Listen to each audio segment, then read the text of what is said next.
Good morning dear students. मैंने public finance के context में पब्लिक फाइनेंस जो आपका पेपर सेकंड है उसके संबंध में जो मैंने वीडियो बनाया था उसमें मैंने दिखाने की कोशिश की थी कि किस तरीके से पब्लिक फाइनेंस की जो थियरीज हैं वो नॉर्मेटिव इकोनॉमिक्स से रिलेटेड हैं। नॉर्मेटिव साइंस की तरफ आपको नॉर्मेटिव इकोनॉमिक्स की चर्चा से रिलेटेड है। मीन्स नॉर्मेटिव इकोनॉमिक्स पर ज़्यादा फोकस किया गया है और किस तरीके से पब्लिक फाइनेंस का ओरिजिनेशन रहा उसके सीरीज को आगे बढ़ाते समय मैं उसको ले गया था रोजगार के सिद्धांत पर। आपको जो मेरा लास्ट यूनिट है थियरीज ऑफ एम्प्लॉयमेंट का, जिसमें हमको 4 चीज़ें बेसिकली पढ़नी है। Classical theory, Keynesian theory, consumption function, investment function और इन्वेस्टमेंट फंक्शन किस तरीके से डिटरमाइन होता है, यानी इन्वेस्टमेंट के डिटरमाइनिंग फैक्टर्स कौन कौन से हैं। इस पर हमने चर्चा आपको लास्ट समय पे ब्रीफ किया था। इसके संबंध में मैं क्लासिकल रोजगार सिद्धांत पर आने से पहले मैं सबसे पहले कंजम्पशन फंक्शन वाले चैप्टर पर जा रहा हूँ। कंजम्पशन फंक्शन जो आपके सिलेबस में है वहाँ वो जो नाम पड़ा हुआ है आपकी किताब में, कुछ किताबों में ऐसे पड़ा है कंजम्पशन फंक्शन, कुछ किताबों में पड़ा है कंजम्पशन फंक्शन किन्सियन व्यू। मैं यहाँ कंजम्पशन फंक्शन को हाईलाइट करना चाहूँगा सबसे पहले, उसके बाद इन्वेस्टमेंट पर आएंगे, फिर मल्टीप्लायर पर आएंगे और उसके बाद मैं रोजगार के सिद्धांत पर आऊँगा। मैं यहाँ कुछ लिखा हूँ, इसको आप लोग देख सकते हैं कि उपभोग फलन यहाँ लिखा है कंजम्पशन फंक्शन, उसकी हिंदी लिखे हैं हम उपभोग फल। उपभोग फलन क्यों इम्पॉर्टेंट है, क्यों उसे पढ़ते हैं, उसके पीछे वजह क्या है पढ़ने के पीछे। तो इम्पॉर्टेंट आप ऐसे समझ सकते हैं कि ऐसा कहा जाता है कि कीन्स के फ्रेमवर्क में सबसे अगर कोई इम्पॉर्टेंट कंट्रीब्यूशन था तो वो था कंजम्पशन फंक्शन की चर्चा, कि कैसे किसी देश की राष्ट्रीय आय में कंजम्पशन एक महत्वपूर्ण अपनी भूमिका निभाता है। और इसके स्टार्टिंग के संबंध में ऐसे कहा गया है कि नेशनल इनकम और एम्प्लॉयमेंट, यानी राष्ट्रीय आय और रोजगार के स्तर को निर्धारित करने में 2 महत्वपूर्ण तत्व रिस्पॉन्सिबल हैं। पहला उपभोग मांग और दूसरा निवेश अथवा विनियोग की प्रेरणा। उपभोग मांग को सी से लिखा हुआ है, सी एक नोटेशन है, और निवेश या विनियोग की प्रेरणा को आई से लिखा गया है। ये 2 महत्वपूर्ण तत्व जो किसी भी देश के भीतर आय और रोजगार के स्तर को निर्धारित करते हैं।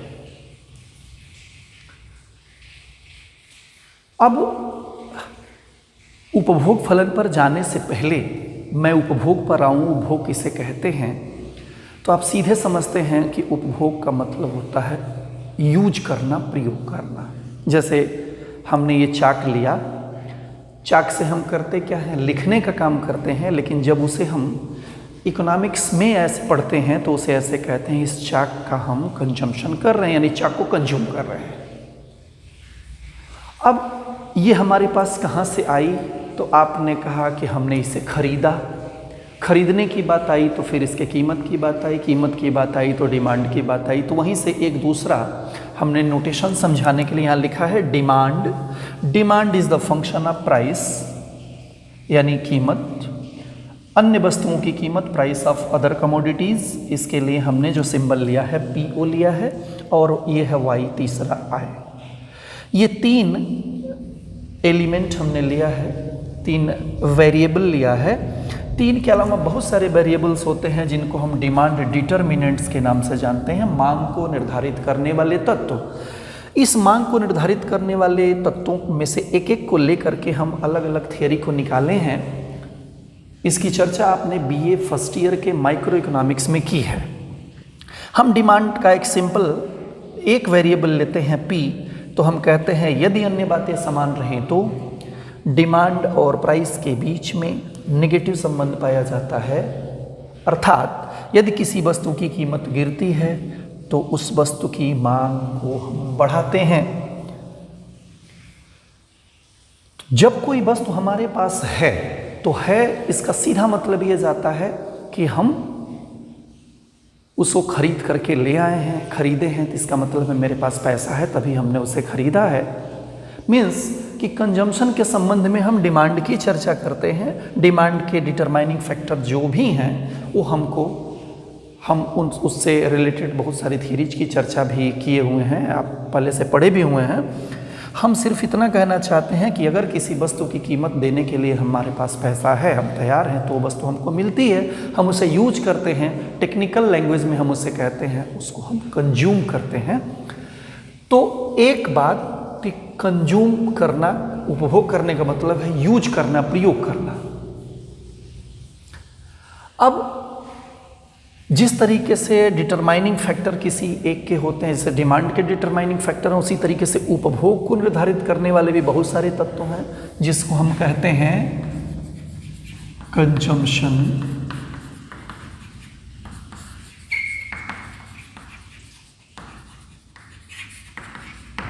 डिटर्मिनेंट्स, उपभोग के निर्धारक तत्व। उपभोग के निर्धारक तत्व बहुत सारे हैं, जिसमें पहला लिया हुआ है YD एक नोटेशन है, ये Y है, D सबस्क्रिप्ट है, जिसको कि हम कहते हैं डिस्पोजेबल इनकम। Disposable income. दूसरा है P कीमत स्तर, प्राइस लेवल। तीसरा है S जीवन निर्वाह स्तर यानी कि subsistence level. W actual price of assets, संपत्तियों की वास्तविक कीमत। D डिस्ट्रीब्यूशन ऑफ इनकम, आय का वितरण। TP यानी टैक्स पॉलिसी को लिखा हुआ है, यानी उपभोग को निर्धारित करने वाले बहुत सारे तत्व हैं, जिसमें से हमने कुछ को यहाँ लिखा हुआ है। इसके अलावा भी बहुत सारे तत्व हैं, जैसे क्लाइमेटिक कंडीशंस हैं, जनसंख्या है, गरीबी है। ये सारे तत्व उपभोग के स्तर को निर्धारित करने वाले तत्वों के अंतर्गत लिखे जाते हैं। लेकिन जो सबसे महत्वपूर्ण तत्व है उसके बारे में किन्स कहते हैं कि उपभोग का एक सिंगल सर्वाधिक महत्वपूर्ण तत्व आय है। आय। अब जैसे जैसे इसमें परिवर्तन होता है, मीन्स अगर हम ऐसे लिख दें C is the function of Y, इसको वो कहते हैं कंजम्पशन फंक्शन या कंजम्पशन शेड्यूल। इसको परिभाषित करते हुए कहते हैं कंजम्पशन फंक्शन को या कंजम्पशन शेड्यूल को कि आय के डिफरेंट लेवल पर, यानी आय के भिन्न भिन्न स्तरों पर उपभोग भिन्न भिन्न होता है। इनके बीच में संबंध को प्रदर्शित करने वाला वक्र या रेखा ही उपभोग की रेखा या कंजम्पशन कर्व कहलाता है। यानी कंजम्पशन फंक्शन क्या है, तो वो कहते हैं इनकम और कंजम्पशन के डिफरेंट कॉम्बिनेशंस को लेकर के अगर हम उनके पॉइंट्स को मिला दें तो हमको कंजम्पशन फंक्शन मिल जाएगा। अब ये देखा गया कि क्या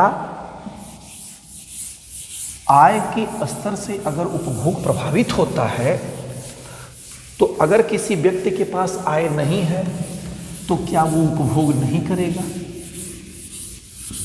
तो किन्स कहते हैं कि नहीं, ऐसा नहीं है। आय अगर किसी व्यक्ति के पास नहीं है तो भी वो कुछ ना कुछ कंजम्पशन करता है। वो कंजम्पशन वो कहाँ से करता है, तो कहते हैं कि वह अपने हित मित्र सगे लोगों से उधार लेकर के कर सकता है, अपने बुजुर्गों की परिसंपत्तियों को बेच सकता है, या कहीं से नात रिश्तेदार जो भी हैं वो उनसे पैसा लेकर के अपने कंजम्पशन पैटर्न को बनाए रखता है। इसलिए किन्स ने अपना जो कंजम्पशन फंक्शन लिखा उसमें ऐसे लिख दिया a प्लस बी वाई। ये है consumption function.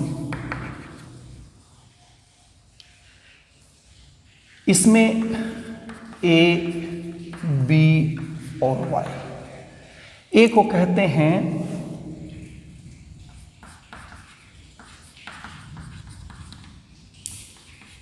Intercept term of consumption function या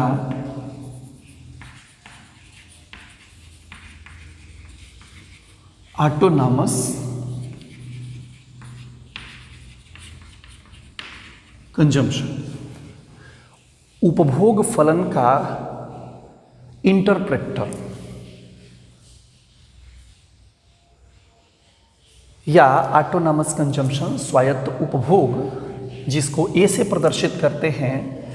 बी एक स्मॉल बी है, इसको कहते हैं मार्जिनल प्रोपेंसिटी टू कंज्यूम, उपभोग की सीमांत प्रवृत्ति। और वाई है डिस्पोजेबल इनकम, व्यय योग्य आय। तो इस तरह से किन्स ने जो कंजम्पशन फंक्शन लिखा तो उसको कहते हैं C equal to A plus B Y. ये नोटेशन मैं यूज करूंगा आपको पढ़ाते समय, लेकिन आप इसका नोटेशन ऐसे देखें तो ऐसे भी है सी ए प्लस सी वाई, ये ऐसे भी है C0 प्लस सी वाई। ये नोटेशन एडवर्ड शैपिरो ने अपनी किताब में लिखा है, जो उनकी किताब है मैक्रो इकोनॉमिक एनालिसिस, उसमें ये नोटेशन वो यूज करते हैं। एस.एन. लाल सर की जो किताब है उसमें ये नोटेशंस यूज किया गया है। बाकी बहुत सारे दिल्ली के राइटर, साउथ के राइटर, ये लोग जो हैं इस नोटेशंस का यूज करते हैं, इस नोटेशन का। तो मैं यहाँ यही यूज करूँगा, इसे आप लोग ध्यान रखिएगा। इसके आधार पर, इस कंजम्पशन फंक्शन के आधार पर अगर मैं इसका एक फिगर प्लॉट करूं तो वो फिगर कुछ इस तरीके का दिखता है।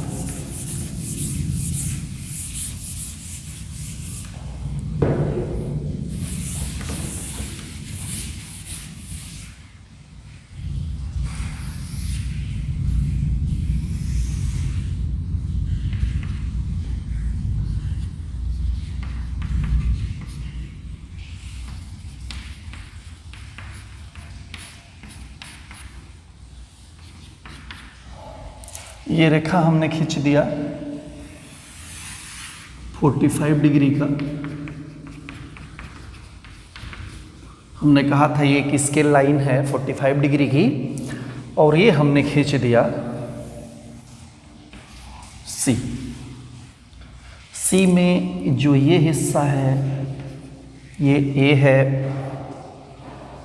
जो ये हिस्सा है वो मान लीजिए ई पॉइंट, इसका नाम लिख लिया। और यहाँ हम देख रहे हैं कि जो इनकम है और एक्सपेंडिचर है, अगर वो बराबर है तो कंजम्पशन एक्सपेंडिचर है, उपभोग व्यय है, तो इसको हम आय लिख सकते हैं। यानी यहाँ हम लिखने के लिए ऐसे भी लिख सकते हैं y इक्वल टू सी, यानी आय उपभोग ये दोनों बराबर है। इसका मतलब है कि जो हमारी आय है, कुल आय है, वो कुल उपभोग के बराबर है। तो किन्स ने कह दिया, किन्स ने जो अपना फंक्शन लिखा C equal to A plus B Y, Keynes कहते हैं कि यदि आय बढ़ती है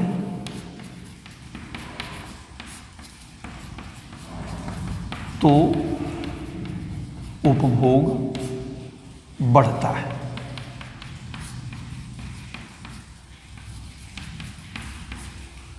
लेकिन यदि आय बढ़ती है तो उपभोग बढ़ता है, लेकिन उतना नहीं बढ़ता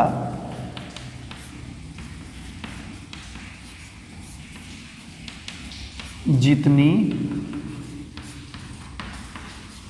आय बढ़ती है। किन्स ने कहा, जो ये उपभोग फलन लिखा कंजम्पशन फंक्शन, तो अपने कंजम्पशन फंक्शन के आधार पर वो कहते हैं कि यदि आय बढ़ती है तो उपभोग बढ़ता है, लेकिन उतना नहीं बढ़ता जितनी की आय बढ़ती है। क्या उतना नहीं बढ़ता? तो कहते हैं सी।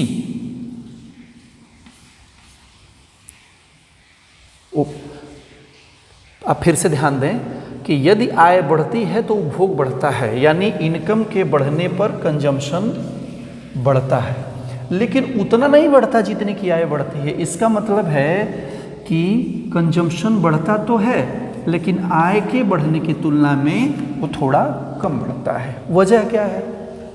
तो कहते हैं, किन्स कहते हैं कि व्यक्ति चूंकि एक रेशनल प्लानर है, वो जो कोई भी काम करता है सोच समझ के करता है, बुद्धिमानी से करता है। तो चूंकि भविष्य, व्यक्ति बहुत आशावादी है, वो अपने भविष्य के बारे में भी सोचता है, इसलिए अगर उसके पास 100 रुपया है तो 100 रुपये में से दो पॉसिबल स्थितियां हैं कि 100 रुपया हम खर्च कर दें तो हमारे पास कुछ भी बचेगा ना, जीरो।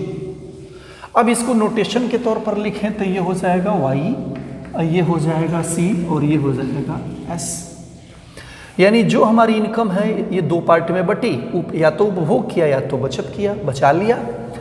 अब हम जनरली ये पाते हैं कि 100 रुपये में से ये हिस्सा संभव है 80 रुपया हो जाए और ये 20 रुपया। मीन्स ये जो आई है ये सी और एस के रूप में बट जाती है, और दोनों ही होते हैं।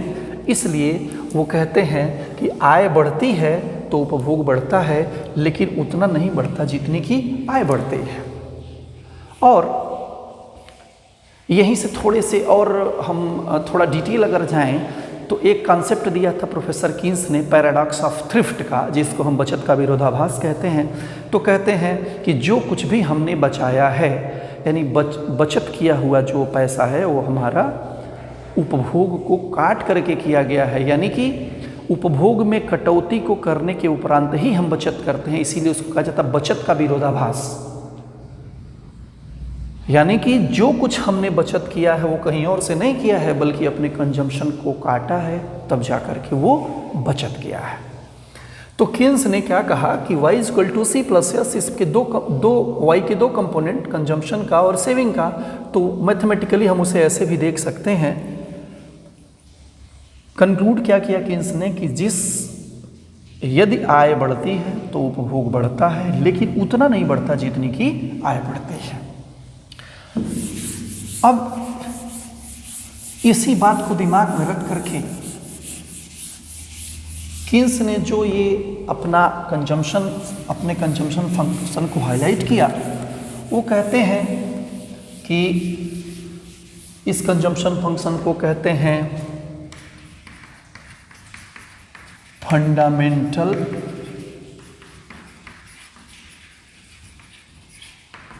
Psychological law of consumption. उपभोग के सिद्धांत का मनोवैज्ञानिक आधारभूत नियम। वो कहते हैं कि ये साइकोलॉजिकल लॉ है। बेसिकली साइकोलॉजिकल लॉ क्यों कहा होगा, शायद मुझे जहाँ तक समझ में आता है एज ए स्टूडेंट, उसका रीज़न ये रहा होगा कि इनकम बढ़ती है तो कंजम्पशन बढ़ता है, लेकिन ये कितना बढ़ेगा ये कोई श्योर नहीं है। चूँकि व्यक्ति आशावादी होता है, ज़्यादा सोचता है, समाज के लोगों की नकल करने का प्रयास करता है, अपने भावी पीढ़ी के बारे में रखना चाहता है, ये सब कुछ उसके माइंड सेटअप के ऊपर निर्भर करता है। इसलिए शायद किन्स ने उसको साइकोलॉजिकल लॉ कहा होगा मेरे हिसाब से। अब अगर हम इस कर्व को देखें जिसको हम कहते हैं कंजम्पशन फंक्शन, तो कर्व तो है नहीं, ये तो स्ट्रेट लाइन है। तो इसको देखें तो ये y एक्सिस से जुड़ा हुआ है ऐसे, और थोड़ा ऊपर की ओर बढ़ता हुआ है, यानी नीचे से ऊपर की ओर बढ़ता हुआ। अब आप खुद ही देखिए, देखिए ये और ये y है c। अब अगर क्या हम कह दें कि क्या ऐसे भी हो सकता है, c parallel to x axis means income के बढ़ने के बाद भी कंजम्पशन कांस्टेंट रहे, क्या ऐसा संभव है? तो किन्स कहते हैं कि ऐसा व्यवहार में संभव नहीं होता, लेकिन अगर आपकी मजबूरी है तो कुछ दिन तक, कुछ समय तक ऐसा भी संभव हो सकता है। लेकिन नॉर्मली व्यवहार में क्या मिलता है, तो किन्स कहते हैं कुछ इस तरह का, मीन्स आय के बढ़ने के साथ व्यक्ति अपने बढ़ते हुए उपभोग को, यानी कि थोड़ा बढ़ते हुए उपभोग के स्तर को बनाए रखना चाहता है। अब अगर हम देखें कि उपभोग को निर्धारित करने वाले जो बहुत सारे तत्व हैं, जिसको आप उपभोग के निर्धारक तत्व कह रहे हैं, अगर उनमें परिवर्तन हो जाए तो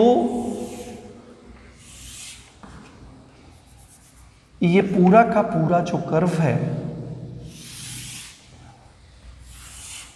C ऊपर की तरफ भी शिफ्ट हो सकता है और ये नीचे की तरफ भी शिफ्ट हो सकता है।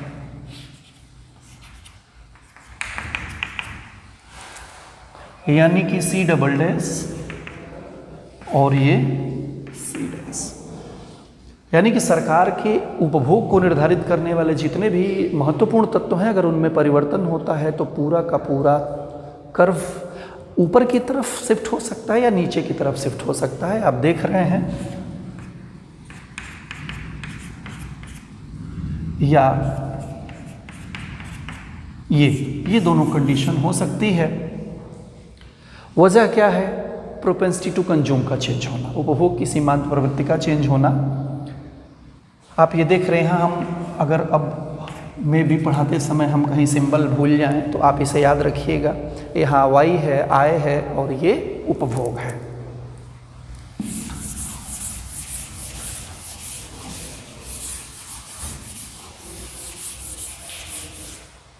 थोड़ी और बात करें हम c बराबर a प्लस बी वाई में, हमने यहाँ लिखा था कंजम्पशन फंक्शन, उपभोग का फलन। तो मैं पूछूं कैसा कंजम्पशन फंक्शन, क्या टाइम कांस्टेंट भी है इसमें कि केवल कंजम्पशन फंक्शन? तो इसको कहते हैं शॉर्ट रन कंजम्पशन फंक्शन, अल्पकालीन उपभोग फलन। लेकिन बहुत सारी एम्पिरिकल स्टडीज़ हुई। अमेरिका का एक प्रसिद्ध अमेरिका के अर्थशास्त्री थे साइमन कुजनेट्स, उन्होंने तमाम तरीके की एम्पिरिकल स्टडी की और ये पाया कि C बराबर बी वाई। तो ये जो C बराबर बी वाई है, इसको वो कहते हैं लॉन्ग रन कंजम्पशन फंक्शन, दीर्घकालीन उपभोग फलन। क्या दोनों में बेसिकली डिफरेंस है? तो आपने कहा इज इक्वल टू 0, यानी कि उपभोग का ये इंटरप्रेट टर्म अगर 0 मान लें तो हमको मिल जाएगा C is equal to B Y. अब अगर हम दोनों का लाइन खींचें तो हमको कुछ इस तरीके की बात समझ में आती है कि एक तो है ये इस y is equal to E बराबर 45 डिग्री, और ये एक रेखा हो गई आपकी C की, उपभोग की।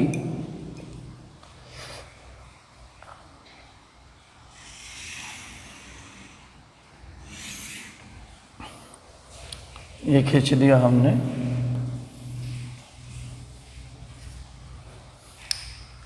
ये है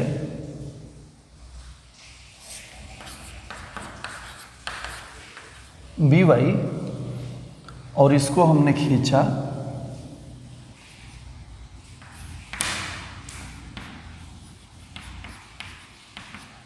ए प्लस बी वाई। खास बात क्या है? खास बात ये है कि ये जो शॉर्ट टर्म कंजम्पशन फंक्शन है एक एक्सिस से निकलेगा, मीन्स वाई एक्सिस से, जिसमें ये हिस्सा इसका इंटरप्रेट टर्म है। लेकिन जैसे ही हम लॉन्ग रन की चर्चा करेंगे ये उपभोग फलन पॉइंट ऑफ ओरिजिन से निकलेगा, मूल बिंदु से होकर निकलेगा, क्योंकि ये का मान 0 है।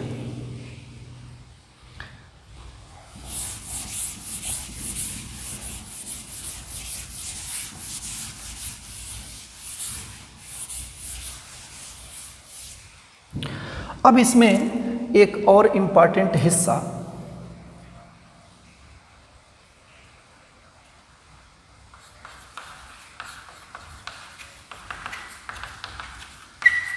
प्रोपेंसिटी टू कंज्यूम, उपभोग की प्रवृत्तियां। अब आप यहां से थोड़ी सी इसकी मैथमेटिकल चर्चा कर लें, उसके बाद हम इसके फिगर की तरफ मूव करेंगे। जैसे मैंने लिख दिया y = c+s, यानी कमाएंगे, कुछ खर्च करेंगे, कुछ बचा ले जाएंगे, आपके अपनी लैंग्वेज के हिसाब से। जैसे हम कुछ कमाते हैं तो क्या करते हैं, तो आप कहते हैं कि या तो खाते हैं या तो बचाते हैं। तो खाने और बचाने को लेकर के ये एक मेरे अपने कहने का एक तरीका है। टेक्निकली आप उसे ऐसे नहीं बोलेंगे, आप उससे बोलेंगे कि आय के दो कंपोनेंट उपभोग और बचत, यानी y = c+s। अब आप देखेंगे यहाँ एक ऐसे नोटेशन भी लगाया जाता है c+s, इस तरीके से एक आइडेंटिटी को शो करता है। ये आइडेंटिटी सर्वसमिका मैथमेटिक्स के हिसाब से, तो जिसमें आप कहते हैं हर हाल में left hand side right hand side के बराबर होगा, यानी बायां जो पक्ष है वो दाहिने पक्ष के हर हाल में बराबर होगा। हम बार बार इसे लिखते नहीं हैं, बल्कि इसको यहाँ बहुत सारी जगहों पे कहीं कहीं देखेंगे तो आप लिखा हुआ होगा, लेकिन बार बार चूंकि यूज़ में आता है इसलिए केवल इक्वल टू लिख दिया जाता है, इसको हम नहीं लिखते हैं। लेकिन आप याद रखिएगा ये जो इस तरीके से जो चीज़ें लिखी जाती हैं उनको हम मैथमेटिकल नोटेशंस के हिसाब से आइडेंटिटी समझते हैं। अब अगर हम दोनों पक्षों में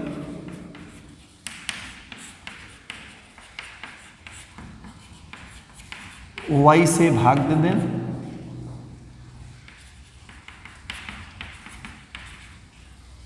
तो ये हो गया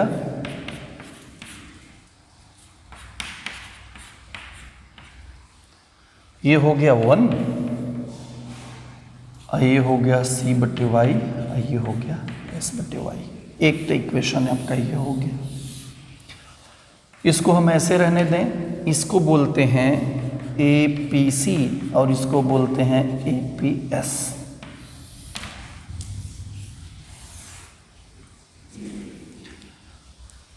APC का मतलब होता है औसत उपभोग की प्रवृत्ति और APS का मतलब होता है औसत बचत की प्रवृत्ति। पहला ये हो गया। दूसरा, इसको थोड़ा और इक्वेशन के रूप में लिखा हुआ है, लेकिन आप इसकी हिंदी कैसे यूज करेंगे, औसत उपभोग की प्रवृत्ति और औसत बचत की प्रवृत्ति का योग हर हाल में एक होता है, यानी APC और APS का योग हर हाल में एक होगा। अब अगर इसमें हम इसी इक्वेशन को लिए रहें और थोड़ा सा इसमें परिवर्तन कर दें, थोड़ा सा परिवर्तन, कि हमने यहाँ लिख दिया y = c+s, आफ्टर चेंज, परिवर्तन करने पर दोनों पक्षों में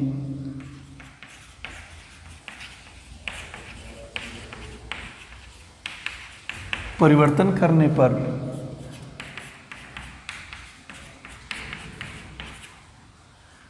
परिवर्तन के लिए हमने एक ग्रीक वर्ड डेल्टा का इस्तेमाल किया। डेल्टा का मतलब होता है अ चेंज इन। इसका जो मीनिंग है a change in, Greek word delta.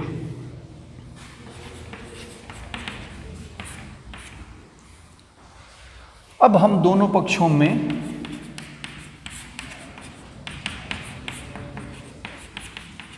Delta y से भाग देने पर भाग दीजिए delta Y by delta Y, delta C by delta Y, delta S बटे डेल्टा वाई। ये हो गया 1, ये हो गया delta C by delta Y, delta S by delta Y. अब इसके लिए हम ऐसे ही इस नोटेशन में लिखते हैं एम पी सी और M P S equal to 1।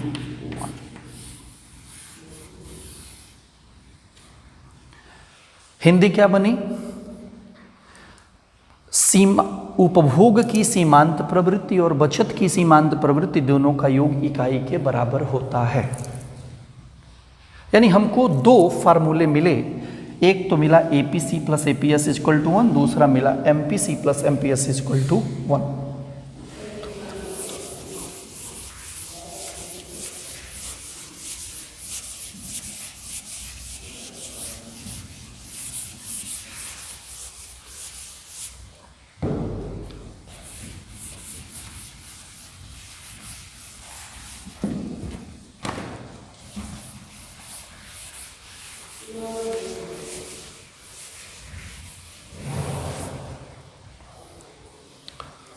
हमने अभी कहा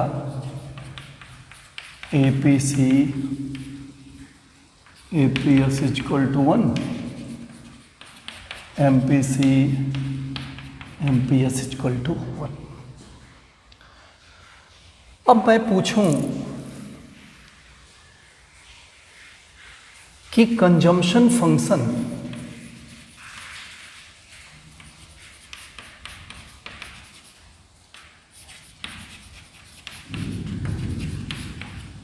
आपने लिखा C equal to A plus B Y, तो क्या कंजम्पशन फंक्शन के ही तरीके से सेविंग फंक्शन भी होता है? तो आप यहां लिख सकते हैं saving function S is equal to minus A plus S Y. ये हो गया आपका सेविंग फंक्शन। कैसे निकला ये? तो हमने लिखा y equal to C plus S, S equal to Y minus C, minus C की जगह पे हमने लिख लिया a प्लस बी वाई। इसको थोड़ा चेंज करिए, एक ही इक्वेशन में हम इधर उधर कर सकते हैं, तो ऐसे लिख सकते हैं minus A plus Y minus B Y. तो इसको मैं यहां लिख रहा हूं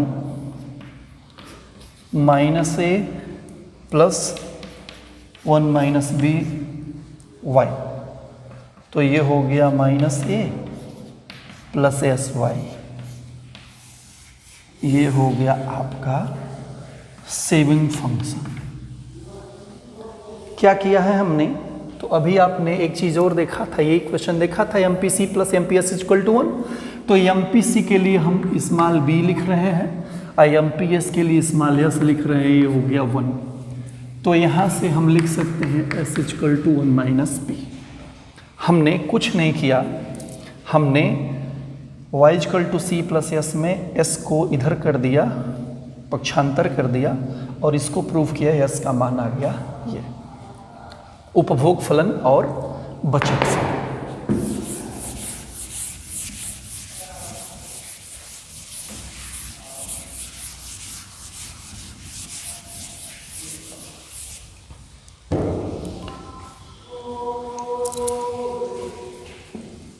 कंजम्पशन फंक्शन हमने लिख लिया C इक्वल टू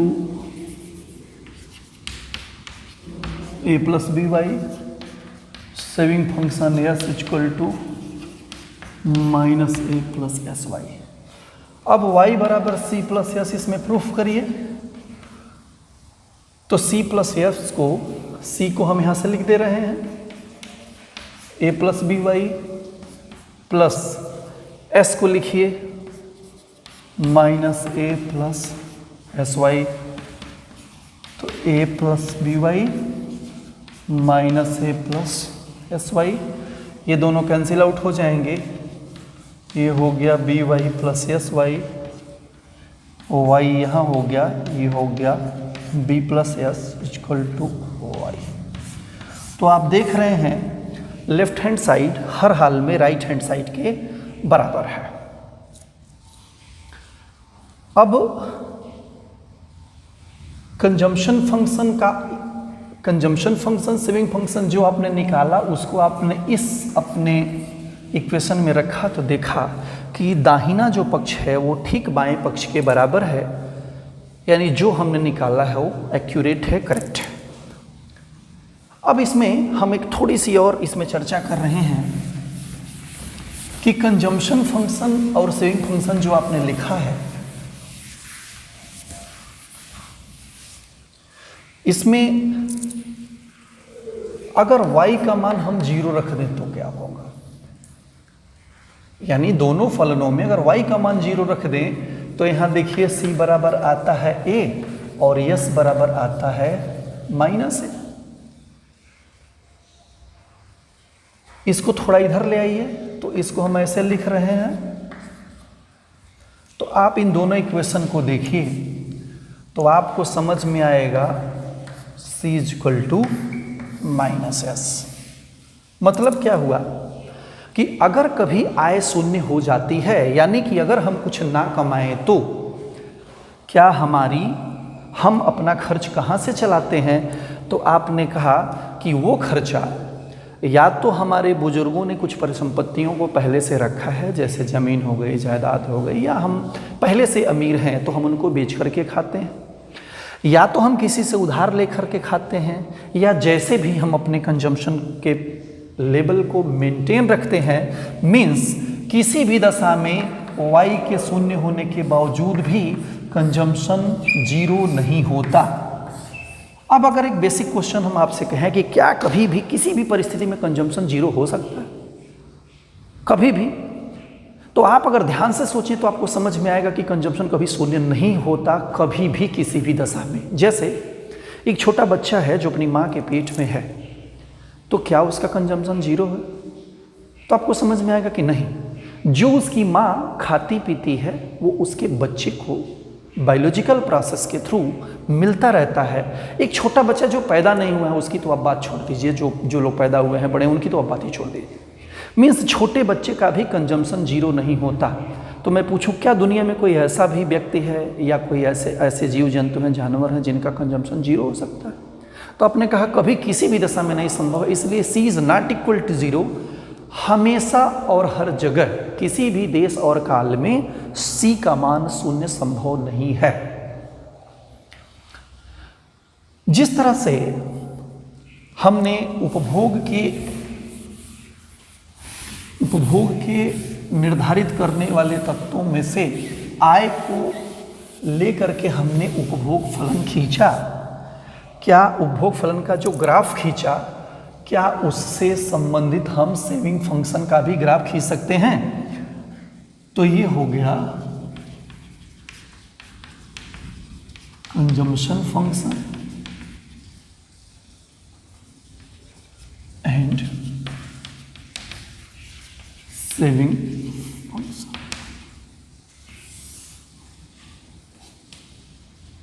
उपभोग फलन और बचत फलन। चूंकि हमने कहा कि बचत फलन डिराइव होता है कंजम्पशन फंक्शन से। कंजम्पशन फंक्शन C बराबर a प्लस बी वाई अभी आपने कहा भी था, और आपने ऐसे कहा था y equal to C plus S. तो यस आपने कहा y माइनस सी, और y माइनस सी का मान a प्लस बी वाई रख दिया था। तो लास्ट में प्रूफ किया था तो आया था minus a plus S Y, ये निकल के आया था। यानी यह जो फंक्शन है वो डिराइव हुआ है इससे, इस फंक्शन से। यानी कि जो सेविंग फंक्शन है वो कंजम्पशन फंक्शन से डिराइव होता है।